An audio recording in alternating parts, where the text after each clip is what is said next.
Hi everybody. Welcome to another episode of What's on Your Mind.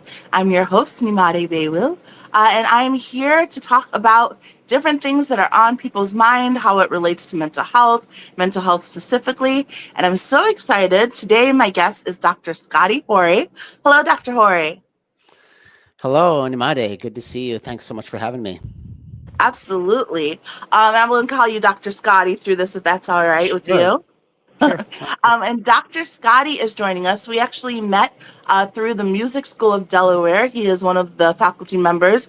He teaches percussion, but he has a wealth of knowledge. So we're going to talk about one of my favorite subjects, which is music, and my other favorite subject, which is mental health, and how the two of those go together and balance each other out, all of those great things. But before we get started, Dr. Scotty, can you just tell us a little bit about yourself? Sure, yeah, happy to.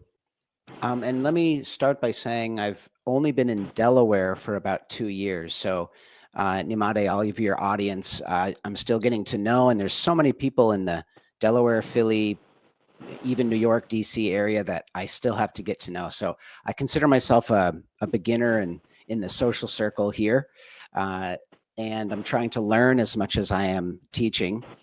Uh, And let me start from the where I'm now. So what I do now is I tell everyone very quickly that I'm a solo artist, a teacher, and a health and wellness advocate. And it's also very important to know that I'm actually not a credentialed healthcare professional. So as we talk about health and wellness and all these peripheral topics, it's important for your audience to know that. And obviously, it's very important to consult a professional if you have a medical problem or if you might suspect a medical problem. So the things that I'm going to be talking about are informational purposes, and also they relate to my primary area of expertise, which is music. So I have a MMA and a DMA in music. And what I do now is I love playing solo. So I'm a solo percussion artist. I have solo work. And And actually, I, before you go on, what is an MMA and a DMA? yeah, well, a lot of people, they think, what is that doctor in front of your name? Like, what exactly does that mean? And especially because I'm interested in health and wellness, it's good to clarify that. So uh, I got a BA in music, which is a 4-year bachelor's degree in music. An MMA is a master's in musical arts. So I moved out to Minnesota from where I was born and did undergraduate in Maine. And I studied with a very famous teacher there, Fernando Mesa, doing an MMA, Master's of Musical Arts, for 2 years. And I wanted to continue that process and just keep my academic credentials growing. So I decided to do which is a DMA, which is a doctorate in musical arts. And during that process, what a lot of people do when they do a DMA is they have to pick a secondary area because a doctorate is a pretty serious piece of paper. So I couldn't just play drums and learn about drums for 3 more years. So they ask you to do a secondary area, and they ask you to write a document, a project about how music works with this secondary area. So in my case, ever since I was a teenager, I was really interested in mindfulness and the body-mind connection and fitness and wellness, and also things like philosophy and psychology. And since I was a teenager, I always had this kind of idea that those things worked really well with music. And I felt that there wasn't a lot of real good work at the time. Now there is, but at the time, for understanding how those things actually connect with music, being a musician, being a music teacher, or being a music student. And being a music student is very, very challenging, as you know, I think, because you're a musician as well. So I decided to do my music studies in the doctorate with these other areas. And so my doctoral thesis was a method for what I called the holistic awareness method for musicians.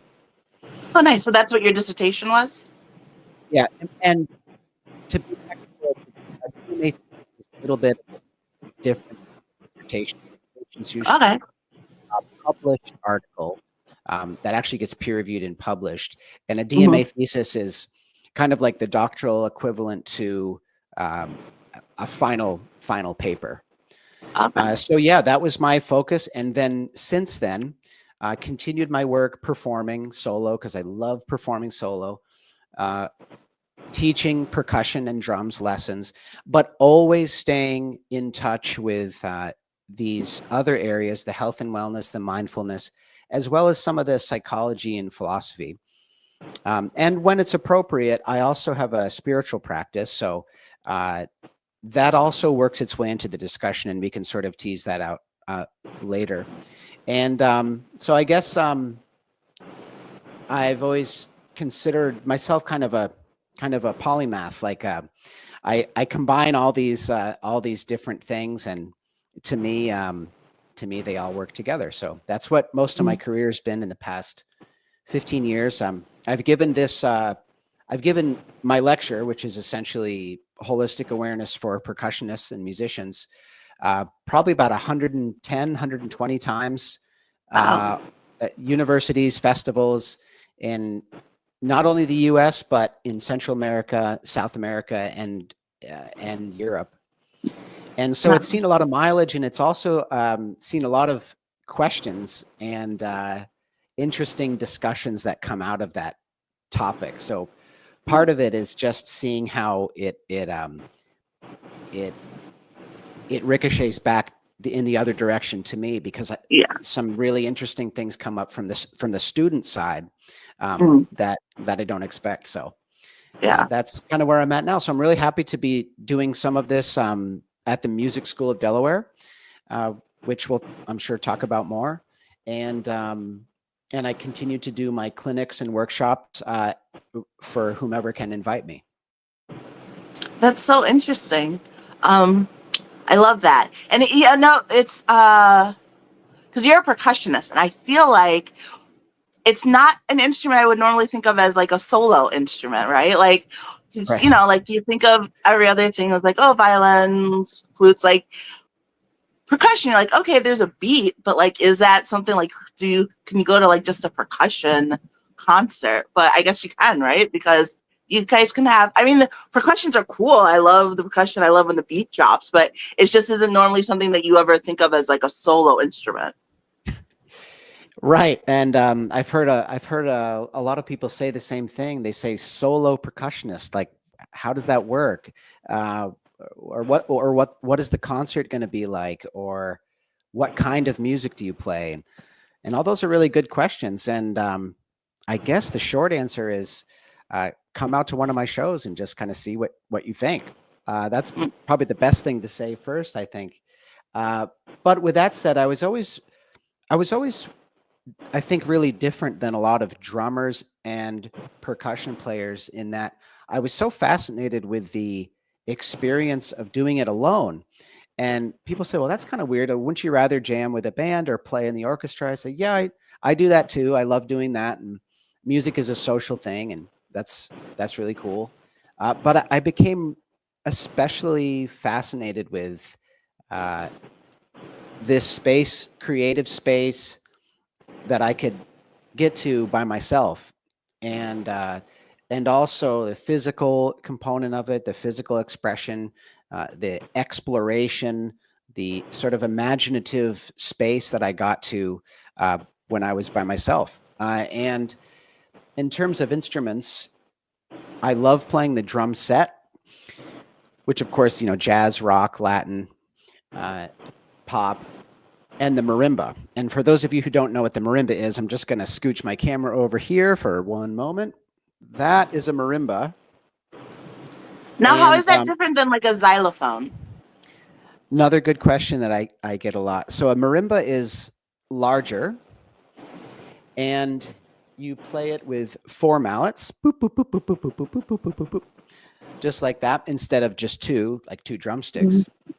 And it's a lot like the piano because you can play chords, you can play melody and accompaniment.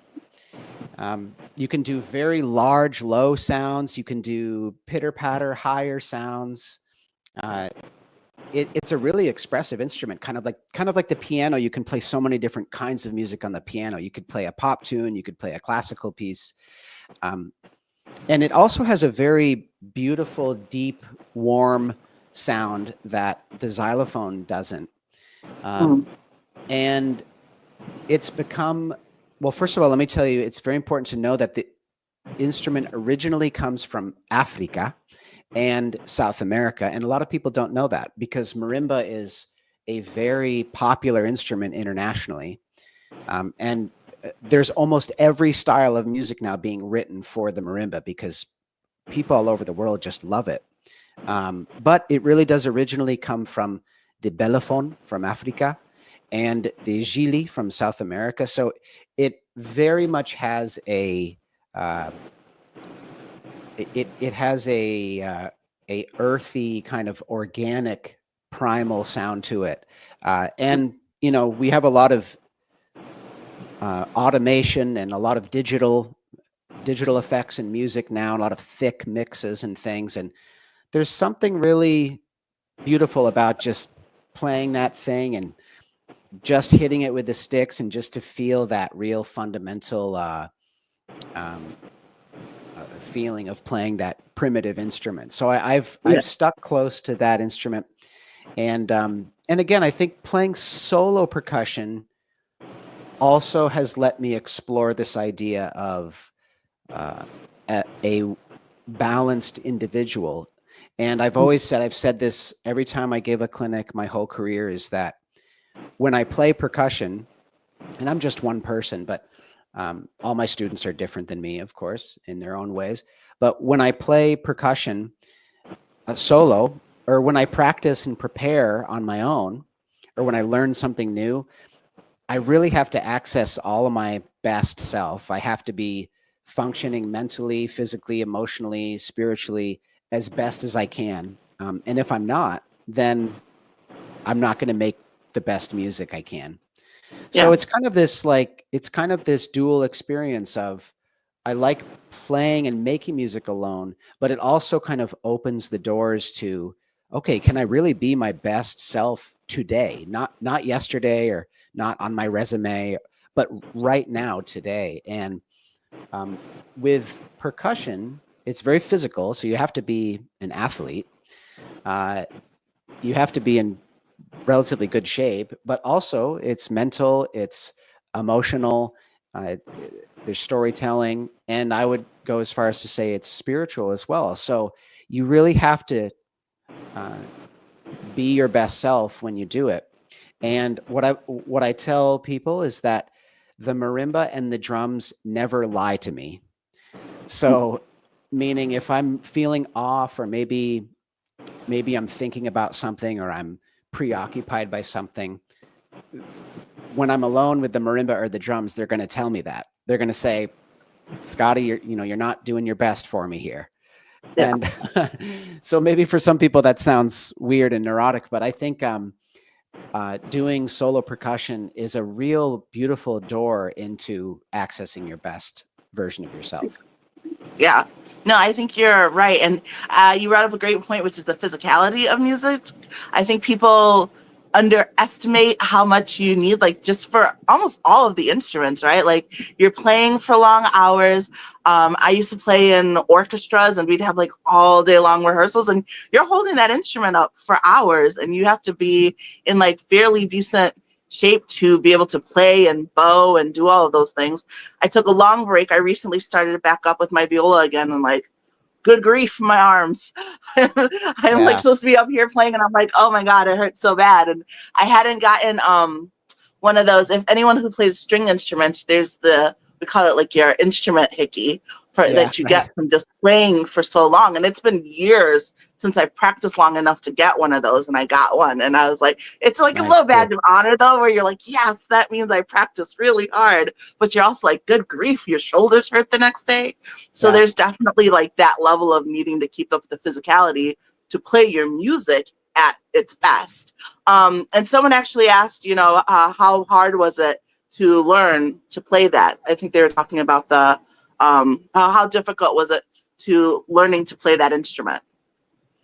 Yeah, that's a great question. And I think it's only as hard as your personal goals are, I think. And I think if you keep having high standards for yourself about, I bet I could go a step further. I bet I could go a step further. That really is how hard it is. And I think that's, I mean, how hard is it to learn how to hold the sticks and maybe play do re mi fa sol la si do? Well, I don't know. I think we could achieve that in a week or two, but on the marimba, it's not actually as hard as doing it on the oboe, say, because you have to get your mouth into the thing. And um, the marimba, I can give a mallet to a 5-year-old, and a 5-year-old can get a pretty big sound out of it very easily. But I think the point though is that once you play that one scale, or you just learn how to hold 2 sticks, and you can play the marimba with 2 sticks too. You realize the next week you're curious about, I bet I could learn the same scale, but in a different key. Oh, wait a minute. Now I have to reach up and play the accidentals. I have to hit a B flat. And I think it's more about how hard you want to make it. And what I tell my students is that I'm an expert, quote unquote, but I always see myself as learning the instrument for the first time. Like there's more I have to explore when I get to it. Yeah. And I think that's one of the reasons why music and mental, physical, and spiritual well-being work so well together, because music is always asking us to, hey, I bet you could try this next thing. All right. I bet you could challenge yourself in a different way. I bet there's a different kind of song or a different kind of feeling you want to try to explore. And I think music does that really beautifully. And but the more technical answer, if someone's interested in taking lessons with me at the Music School of Delaware, say, usually we start with a drum, because a drum's a little bit easier to play than all of those keys. So we get you usually, and I like to be flexible depending on the goals of the student and the age of the student, including adult students, by the way. But usually we start with a drum, and we just try to understand how to play with a steady rhythm with 2 sticks. We might vocalize some things. We might stand up and do a 2-step dance, just to kind of get the body into it and understanding a steady rhythm. And then we go from there. We usually do call and response. So I'll play something, boom, ga-doom, boom, boom. And then the student, and it's super weird if you've never done it before. So it's really embarrassing, but we see if the student can just ricochet that back to me. Yeah. And then we just kind of go back and forth. And we for the marimba, usually it's good to start with the piano, because it kind of gets you familiar with the keyboard, the full octave of the naturals and the accidentals, and the marimba and the xylophone and all of these instruments, they're laid out the same way a piano is. Yeah. So it really is good if you have some experience with piano, because then you take your eyes to the keyboard on the marimba and you think, oh, okay, I see where the notes are. And so there's some insight into getting it started. But I always like to see it as a one step leads to the other. And yeah. Right. Yeah. I always, I'm a huge fan of the piano, just learning it in general, because I feel like it lets you go so far with music, right? Like, so the viola is my main instrument, but because I play the piano, playing the violin and cello were like nothing, because I knew how to read the music already. And it was just a matter of like learning the strings. I did want to talk to you though, we talked a little bit about the physical aspect. There's the mental aspect, which is a large part of our conversation. And music for me has always been so important, like mentally. It's how I express myself, whether it's in playing or what I'm listening. Like if you want to know my mood, just ask me what I'm listening to. Like that is a direct reflection on how I'm feeling. Because it's a way for me to express. And even, especially like when I was younger and a teen and I didn't want to like mouth off, so I had to play songs that were mouthing off. So like they would know how I felt. but playing it was interesting because I know you said that like when you're alone with your instrument kind of like really tells you how you're feeling and things like that.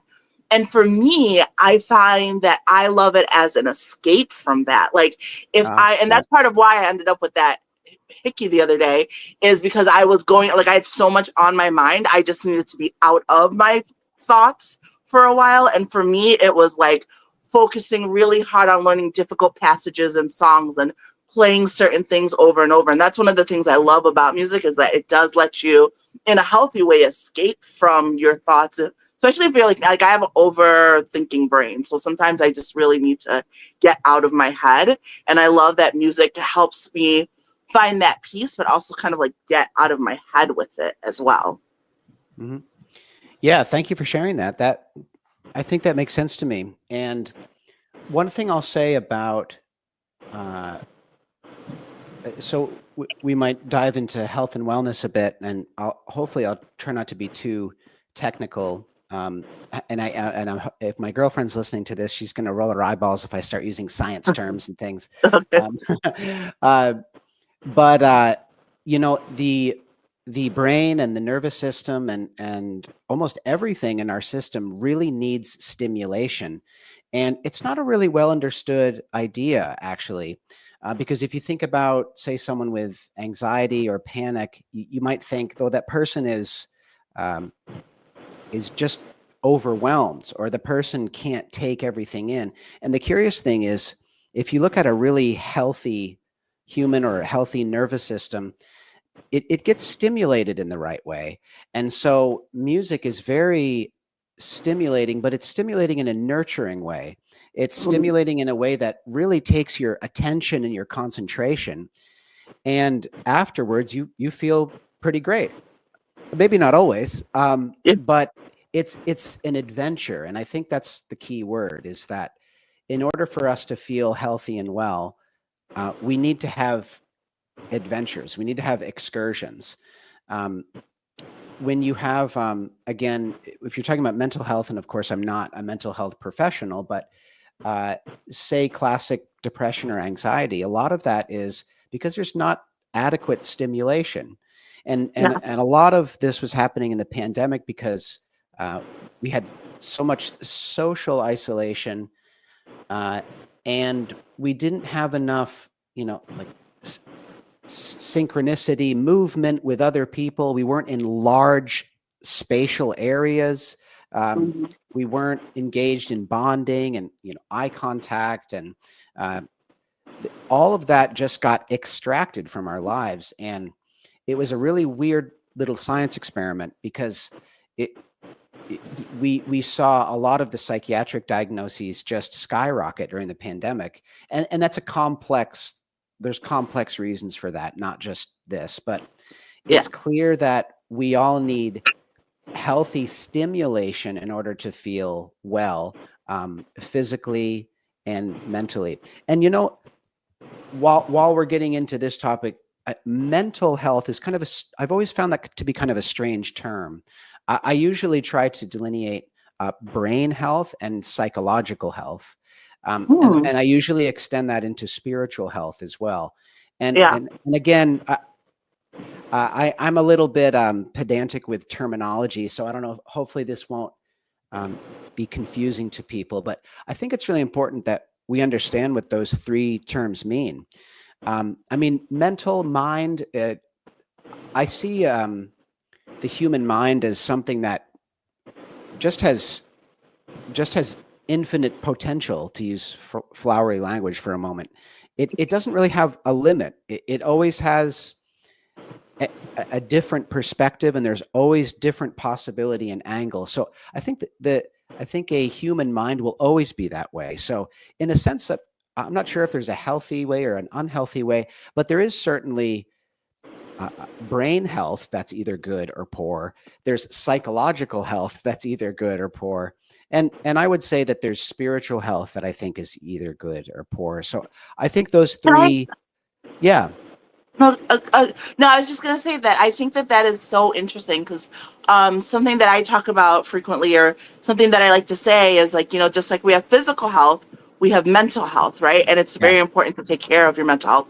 And as you say that, it makes me wonder if like people would understand it better or give it the respect it needs if we said like you have brain health Great. Yeah. or psychological health versus just mental, because sometimes that's hard for people to understand, Yes. especially because there's so much along the ways of mental health where people think like, well, you can just control your thoughts, you can control your feelings, which you can. Like you can, there's definitely ways to reframe your thoughts.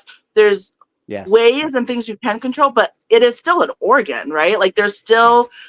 chemicals that need to file that don't fly off. There's still parts. It's your brain. Your brain is is an organ, just like your other organs. So like when you say that, it makes me wonder, like if we differentiated instead of just putting it under the blanket of mental health, and we talked about brain health versus psychological health, if then maybe people would have a better understanding of the fact that like, like depression is like a medical thing. Like sometimes it's psychological where you need to think those positive thoughts. And sometimes it's you need to get on medication to give you those chemicals that your brain isn't producing. Yeah. So I think that that's Yeah. very interesting that you differentiate between them. I like that. Yeah. And again, I think any of this discussion as a teacher, really the only thing that matters is that whoever is listening or being educated uh, understands. So, if we come up with a system, the important thing is that those on the receiving end understand it, and it leads to learning and clarification. And as a teacher, that really is the thing. Now, medicine is very, very complex, and the human and of course I have the muscular system, nervous system, and skeletal system back there. And again, I remind people as often as I can that I am not an MD. I have a doctor in front of my name, but I'm not an MD. I'm not a medical professional, and medicine is very, very complex. Now, the thing is, a lot of the things that we learn about the body and the brain and thoughts, emotions, nutrition, a lot of it is just real simple things that have just been circulated from person to person. And that's okay, because not everyone can handle a 2-hour podcast in, metabolic health.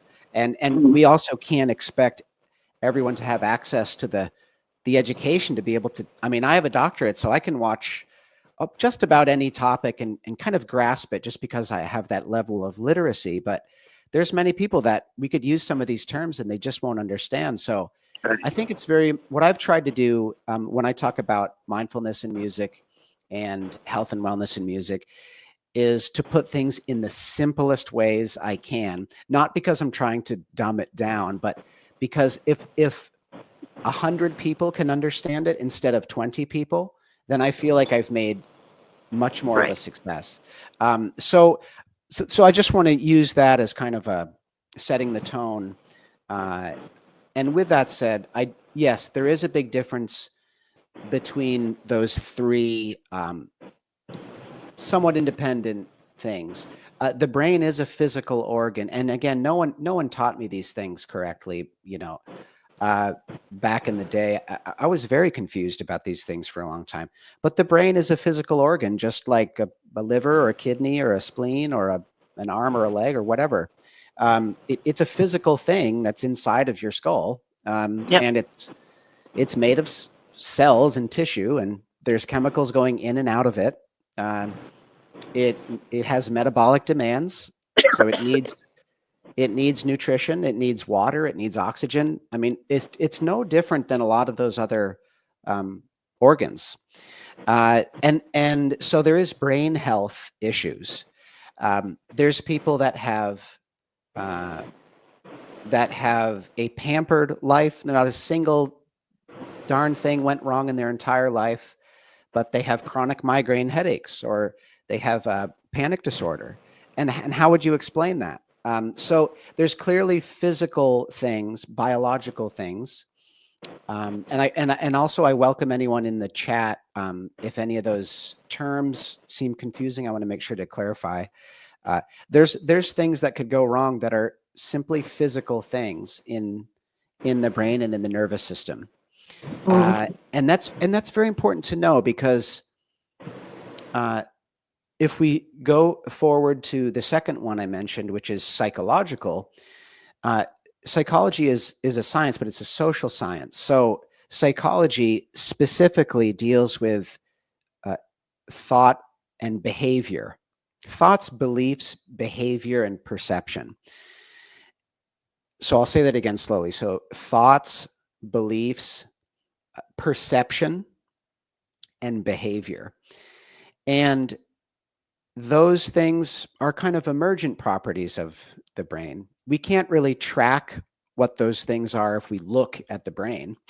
We're just going to see a bunch of tissue. But there's clearly things going on there that we need to fully understand. So that's why the discipline of psychology exists, is to look at large pools of information and to think, okay, there's thought patterns here, there's beliefs, there's behaviors. And when we say behavior, sometimes people think, oh, children, we have to control children's behavior, or we need to learn, we need to have our children learn good behavior.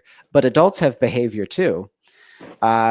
It's a simple scientific term, which means the things that you do, which are independent from the things you think. So, and I'll say, if my girlfriend's watching, she's going to laugh, but she knows more than anybody that if I walk by a plate at a reception for one of our concerts at the Music School of Delaware, and there's a big fat chocolate chip cookie there, the thought is that I want to grab that and eat it. Now, most of the time, the behavior is that I'm not going to get it. So clearly thoughts and behaviors are a little bit different. But the funny thing, though, is that just the physical brain can't really explain that. It's not completely clear why those things happened. So that's why we have the discipline of psychology. So if we're going to talk about health and wellness and mindfulness, I do think it's important to think, okay, there's the physical brain. Is that thing healthy? Is it doing its best? Is there something wrong? There's psychological health.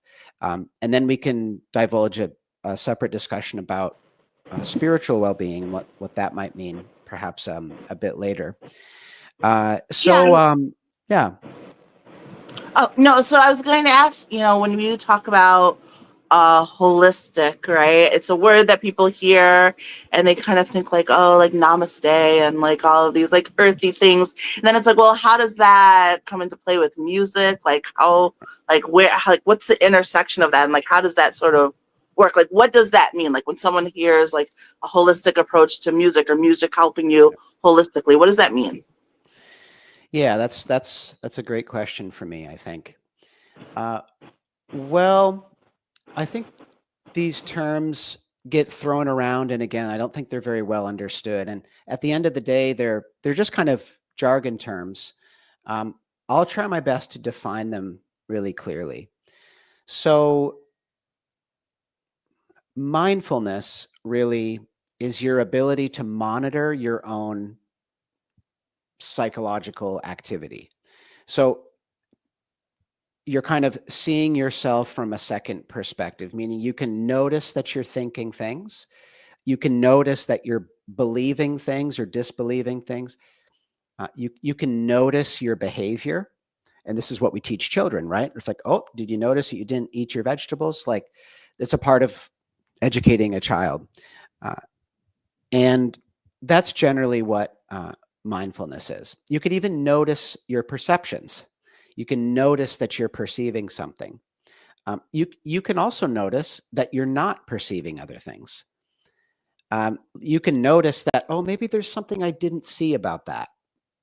So you're taking your senses, whether it's hearing, seeing, smelling, tasting, and you can develop kind of a second perspective. And generally that's called mindfulness. It doesn't need to be religious. It doesn't necessarily need to be even spiritual. Mindfulness is something that we all have the capacity to do. And on the technical side of things, we call this metacognition, which is we're thinking about thinking. And that might sound spooky, like, oh, that's weird. It sounds like like a weird dream or something. But it's a very normal skill that, come to find out, very healthy and successful people are very good at. And the social sciences research tell us that the happiest, healthiest people are people that are conscientious. Mm. And you could be conscientious through a personality. So there's 5 general dimensions of personality. One of them is conscientiousness, but it's very important to know that conscientiousness can be learned as a skill. It's harder for people who have contrary personalities. Like if you're really maybe maybe extroverted or impulsive, or you're that kind of person at a party, maybe it's harder to be conscientious. Some people are conscientious and orderly by natural preference. And then it's those people that might be embarrassed to, like, get out on the dance floor or something. Yeah. So, we're all born with different personalities, but one thing's for certain, that conscientiousness, the ability to have mindfulness, well, mindfulness is one component of conscientiousness, but the ability to monitor your own thoughts, monitor your own feelings and emotions and beliefs, and have a secondary perspective, according to all the research and my experience as a teacher and in my personal practice, is very healthy.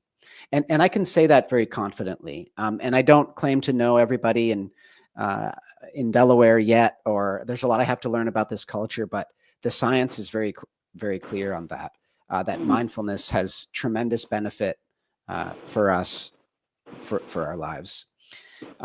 Now, when you ask me the question, what does that have to do with music? So the first point is that mindfulness and even spiritual practice don't have to be religious. And that's also kind of a misunderstanding.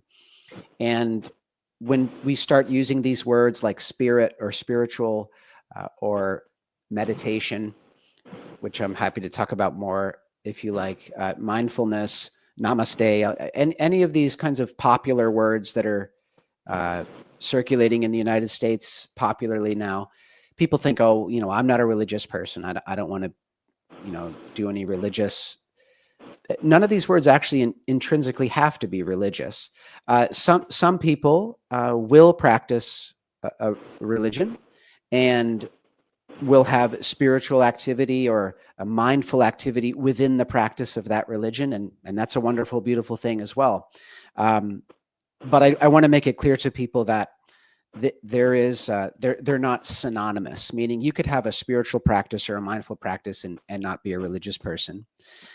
You could be a very religious person and have those a part of your life too. I know people that read the Bible every night, but they also practice meditation. I know people that are very committed to meditation and mindfulness, but they're not interested in religion at all. So there's really a lot of different, especially in our present day society, there's a lot of different preferences as far as to how you can implement these things. And I want to be real clear about that. The worst thing I want to do when I teach about these topics is to kind of indoctrinate people on, okay, this is the way it has to be done, and you have to associate it with this. This is the enemy as far as I'm concerned. I think my goal in my career has been to teach people that these things are really universally human. We all have a brain, a body, mind, and in my view, a spirit. And I don't think that's dependent on your religion or your race or your gender. I think these topics are really relevant for everybody. And then with that said, they can present themselves in very different ways. Now with music, let me try to answer your question clearer about music. I think this idea of holistic awareness, I use the body, mind, heart, spirit model, body, mind, heart, and spirit. And music, they seem to work bidirectionally, meaning if you get engaged with music, learning an instrument, joining a band, going out to karaoke, going to see the orchestra, whatever, if you're going to do music in some way, you're going to open up doors in your body, mind, heart, spirit, and culture. And if you're exploring one of those things, you could also very easily go towards music. Like if you want to, like you said about the viola earlier, which I liked. Uh, if you feel like, okay, I want to do something else, with my upper body, getting involved with playing the viola or the violin, you're engaged in something, and now you have a door open to explore your body in a different way. And music was the thing that helped open that door. So I don't have a super specific answer for you other than that. I think those two things, just this idea of holistic well-being and the doors that music opened for us, it just seems to be very compatible. Yeah. And I can elaborate on any one of those things if you like. No, those are some really great points. I especially like how you talk about like that mindfulness and then how we can connect that to music. One of the great things that you're doing to help out with our social media on the Music School of Delaware is to do your beats balance, where you're sort of giving some of those tips for finding that mindfulness, connecting your body, mind, and soul. And I know we don't want you to give away too many of your secret and your top tips, but I would love if you could give us just some ways that people can really use music or tools to help, like if they are, like I said, like I go through anxiety sometimes and I play because it helps me get out of my brain. So like, what are some other ways that people can use music to help them when they're experiencing agitation or frustrations in those other areas of their lives? Yeah, great question. I'm really happy you asked me that, Nimade, because usually I'm thinking about how can these ideas make you a better musician. So it's good to kind of turn the tables a bit and think, if you're an everyday normal person who's not a professional musician, how can music enter your experience, and how can it how can it lift your experience in some way? So that's a beautiful question. And I'll give you a very simple answer. I think listening to music, especially with good headphones, allows the sound to really come over you. And I think a problem I see now is people listen to music very passively now, and very fragmented. So, especially with a smartphone, it's easy to grab a 30-second excerpt of a song, or see a guitar solo on TikTok. Oh, that's cool. And then you jump to the next thing. And that's cool. I'm not going to diss on that. That's actually kind of a cool thing. But there's something to be said about really, really listening actively, even closing your eyes with nice speakers or nice headphones. And I do things like, mow the lawn, do the dishes, and people think, gosh, don't you want to break from music? Like, you're a professional musician, all you do is music. But sometimes I just love listening to music that's not the music I'm playing. And I think it's okay that I don't have a real clear way to explain why that feels right. It just kind of feels whole to me. And like you said, I think many people in our society now have this symptom of racing thoughts, or uh, or mild anxiety. I mean, mild anxiety isn't necessarily a medical condition. A lot of people have episodes of mild anxiety, or stress, or heightened stress, or just this idea of racing thoughts. I think this is something I've heard a lot of people say recently. And again, I do think that moderating device usage, or social media usage, is an important step in that. Not taking it away, but moderating it. And music, I think, gives us a flow state that we're missing in our day-to-day lives, especially when we're multitasking. And I'll tell you, on the East Coast, man, we move fast over here. I've lived in a lot of places in the world, and here on the East Coast, we move really fast. So I think for many people, my adult students tell me the same thing too, is just getting into one song or one piece of music, especially with good speakers or good headphones, not because I'm trying to sell headphones or something, but because they really do change your experience of this, of feeling the sound. Um, and really hearing the mix, the highs, the mids, the lows, uh, and putting on whatever you like. And for some people, that's country music. For some people, it's progressive rock. For some people, it's orchestral. It's important to find the music that you like. And there's no such thing as good music or bad music. I think I've traveled all over the world. I've played with so many different people, different cultures, different kinds of music, people that are went to school for music, people that learned on the streets, whatever. I mean, it's all good. It's all good. It's better than sitting in silence, you know, with racing thoughts. So play bad music before you do that. So, yeah, and what I mean by that is, if you just listen to the sound and allow yourself some type of flow of experience, I think that has a naturally therapeutic effect. And the other thing I might invite your viewers to do if they have that question is do music with some kind of movement. And here in Delaware, you go out, there's a good funk band, or, you know, you just get your dance on. It doesn't matter if you're good dancing or bad at dancing. If we hear sound and we're doing large motions with sound, you know, the whole nervous system is very happy when that happens, especially when it's involved bonding with other people, moving in synchronicity with other people, reacting to other people's movements, reacting to other people's response to sound.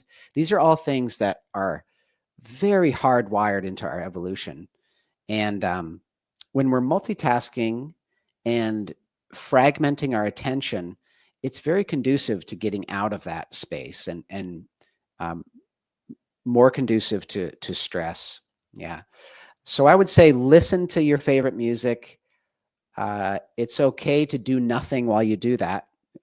Going for a walk, you're lying in your bed with your eyes closed and just kind of getting lost in it. And then maybe some type of movement with the music. Yeah, I'm one of those people who I'm constantly listening to music. Like Yeah. like I said, it's a way for me to express myself. I put on one woman concerts in my apartment. I'm sure my neighbors love hearing me sing.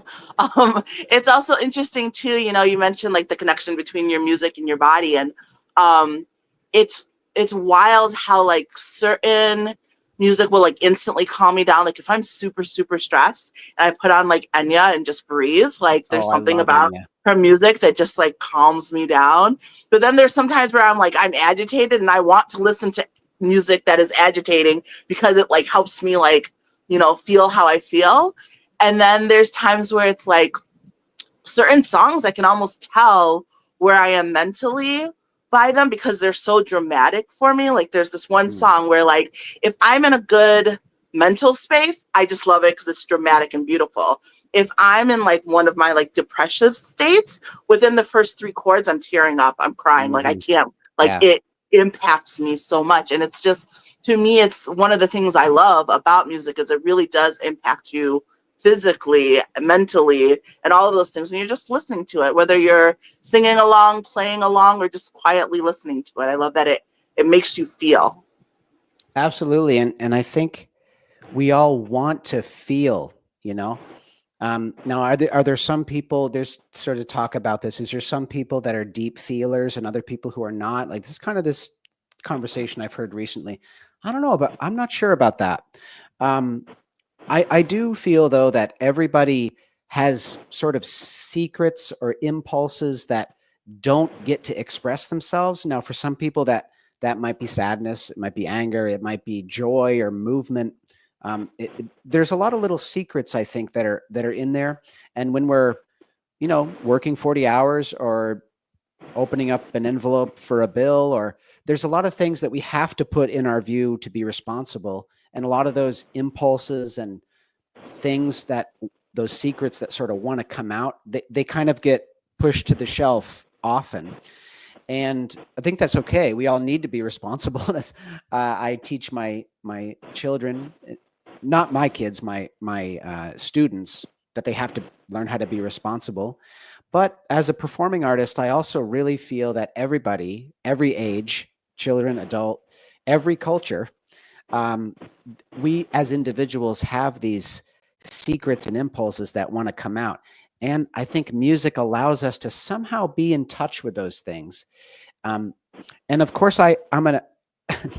Hopefully, none of my academic friends are watching this, but I always found it was really stupid that in academia we're always forced to write about music, and Mm. this is so strange to me. You know, I mean, yes, I think it's important to write about music and put it into words. Um, if you have to write a grant, you know, you have to be able to explain to someone what the music is and why it's important. But man, you know, music is not well, there's lyrics to music, and we all like lyrics and storytelling and good songs that have good lyrics, and vocal music. But music is way more than that, and it transcends the ability to explain it. And when I was first starting my teaching career, I I found myself verbalizing things a lot to students. And now when I teach, I find myself just doing it more and having them follow me. And sometimes there's so much more learning and connection that happens when you simply demonstrate and you let them follow, or you show them something to jump onto. Yeah. And I think music just has all these little secrets in it that allow us to feel right, to feel human. Um, and it's funny, we're sort of sitting here on the computer talking about it because it's sort of something that you can't really track or trace um, beyond your personal intuition. And my view is if there's if the music's calling to you in some way, just go towards it. If you're like, you know, I really love that song I heard the other day, just put it back on. Like something about it is making you feel right, even if it's sadness or something. You want to be inside that space, and I think that's very important. Yeah. Um, and it can happen on a movement level too. Music will make us move in certain ways that feel nurturing, or uh, they feel like a relief, like we need to get something out. Hmm. And that there's also a lot of wisdom in that. You know, there's a lot of movement that we don't do during the day that our body and our brain want to do. And music can allow us to do that. I know for me, it's very hard for me, just like as an individual. I can't speak for my students or anyone listening, but I know for me that music and movement are very, very together. I ended up getting a doctorate, but I really had trouble in, I had some trouble in school, namely with sitting still. I mean, I'm a moving kind of guy, and with music, especially with drums and percussion, I started to feel connected to the sound. But when I was moving and I got my heart rate up playing the drums, and I got sweating a bit, and I was moving my hands and feet, to me, that was my happy place. Like I Hmm. wanted to get back to that place. Um, and I could do other stuff and be responsible and, you know, do well in the math class, science class. But something about that experience, you know, Yeah. turned sort of activated me in a positive way, mood, everything. And now that got me more interested in this idea of eventually in my work, music and holistic well-being. Yeah, I know that someone had said in the comments section earlier, I think Charles, about his tuba playing helped Oh, get him helped get him in shape. This has been such a great conversation. I can't believe we're almost at an hour already. I feel like I could keep talking forever, but I want to make sure that we get to some of the comments. One oh, of them, sure. I know someone had asked if you do your lessons virtually. Is that something that you offer? That's a great question. And what we ask first is that you look at the schedule for Music School of Delaware on Wilmington branch on Wednesdays and Milford branch on Mondays. And if we can't fill one of those in-person slots, then we take a look at virtual might be a possibility. But we always want to encourage and start with that in-person slot. Yeah, that makes sense. And then just some more comments. Music heals the soul. Yep, I really Absolutely feel that it does. I love music. You know what else I love about music? I love that it's so like unifying. Like if you like a really good song and then someone else likes a really good song, you're like, oh, they have the same good taste. And like Oh it's yeah, instant. yeah. Or like those like public moments. Like I remember watching this video once where a bunch of people were leaving a Robin concert and they all started singing in the middle of the New York subway, Dancing on My Own. Like I love those moments. Like there's certain like almost like cultural songs where like if someone starts singing Bohemian Rhapsody or like Sweet Caroline, where everyone just knows how to do the ba ba ba, and it just like for a moment you just feel like so unified. Like that's one of my favorite things about music, I have to say. Yeah, that's Um, a beautiful comment, and you're right about that. And it's and we can get to some of these other questions, but that's a really important point. And being a science-minded person, it also is more evidence that these types of things are really hardwired into our system, and they likely have been for a long time, even prior to thousands of years ago. There's a lot of discussion now in evolutionary biology and in linguistics that singing and these sorts of musical types of communication actually existed before written and uh, before written language, written and spoken language. That rhythm and melody and these types of musical inflections are actually more fundamental than written and spoken language. So they're just very conducive to bonding. And if we're going to talk about physical and brain health and psychological health, physical health, bonding with others is very important. yeah. Um, Relationships and feeling in a dynamic connection with somebody, even through challenging times or disagreements, or dancing with someone and not quite getting it right. All of that type of connection is very important. And again, music opens those doors for us, I think. Mhm. Yeah, absolutely. Yeah. Charles, I think, was saying there was a comment about wanting to play drums even though you took the tuba. I always wanted to play drums even though I fell in love with the tuba. Well, you can, it's never too late to learn some drums. Any other comments? Oh, I guess those are it for the comments.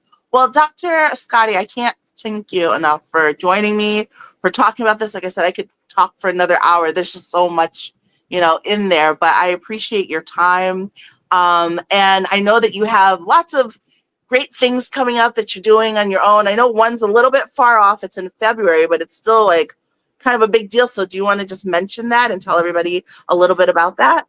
Yeah, I'd love And to. actually, Thank you. February is closer than we think because it's almost December. So it's actually not that far. Yeah, it really is going to sneak up. And when everyone does all of their holiday things, suddenly it's going to be, January, school year starts, the academic year starts, the concert season starts, and February is going to be here very quick. Yeah. So I will be helping the Music School of Delaware celebrate their 100-year anniversary as a school by doing a special event on February 21st at 7 p.m. called One Sound, One Mind. And it focuses on namely bringing the jazz, rock, and pop community and the African American community into the Music School of Delaware, because historically we've had quite an underrepresentation of those two groups at the school, and we want to try to build some new community bridges. And my music really is a mix between classical music and rock, jazz, and pop music, which not many artists do. So it's a pretty unique mix. And so this concert's going to celebrate all of that. We have some amazing musicians from the Delaware community that I've met the past 2 years that are going to come and play with me for that concert. And it's going to be a really exciting thing to be a part of. So if you want to meet some people that you've probably won't meet otherwise from, you know, that different community, go for it. And I think it's going to be a night where everyone kind of realizes they have more in common than they thought. Yeah, So I'm really excited about that. And actually, Nimade, I think you could probably help us getting the word out as we get closer to that absolutely. date, because again, there's so many people in this community that I'm still getting to know, and it. I'm a learner there, so let's get a lot of people to this event, and I think that'd be a good start to some of the changes that we're trying to do at the Music School of Delaware. Yeah, I'm excited. I think it sounds like a great event.